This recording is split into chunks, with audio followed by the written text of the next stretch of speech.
So hello guys, in this video we are going to solve this problem. So in this problem it is given that in figure there are two semicircle. One is this AXB and another is CXD.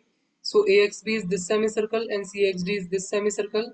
Then the problem is you have to find the angle APC, which is this angle. So you have to find the angle APC. This is the problem. So let's see how we can solve this. So you see this figure. In this figure, let's assume the angle CDX to be x, which is this angle. Let's assume this angle to be x, and this angle will be same as the angle CDA. You can also see that this is C point, this is D point, this is A point, and this is X point. So angle CDX and angle CDA both are same, and I am assuming that they are equal to x. So let's assume this to be x. So now you see this C point and A point will make an angle twice of x at the center of the circle.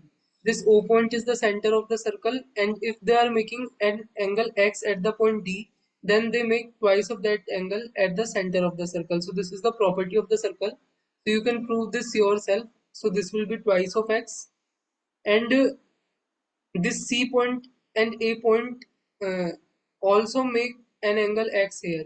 If they are making an angle x at the point D, so they will also make an angle x at the point P, because C and A point, if you join them to the any point on the circle, then they will make the same angle. So if this is x, then this will also be x. So this is another property.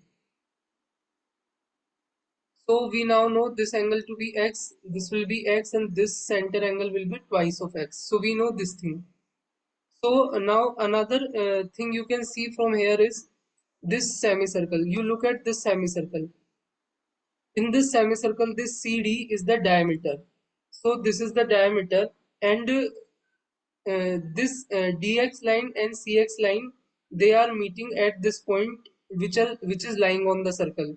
So this X point is lying on the circle, and we know if diameter uh, if means if this is the diameter, then it will make an angle 90 degree at any point on the circle. So this is the property just we seen previously.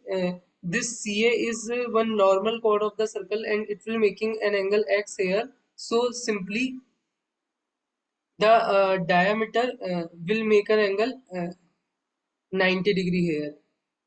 So this is the property of the diameter. It will make an angle 90 degree at any point on the circle. So now we know this is 90 degree. We now know this is x. So we now know this remaining angle to be 90 minus x, which is the angle DCX. So this is 90 minus x. In this triangle DCX, you can see that we know this angle to be 90 degree, because this is the diameter of the semicircle, and this is x, and this is 90 minus x. So now what we can do, so you can see that from here this DC is the diameter, and from the symmetry of the figure you can see that the figure is symmetric about this center line, and this length will be exactly be the same as this length. So this CX will be exactly be the same as this DX because of the symmetry. And if these both are same, then we know this angle will be same as this angle, because this is the isosceles triangle, and this angle will be same as this angle, because this side will be same as this side. So if this angle will be same as this angle, then we know this is x, and this will be the 90 minus x. So both are same. So from here you can get the value of x as 45, and this angle will be also be x. So this will also be 45. So in this way we can solve this problem.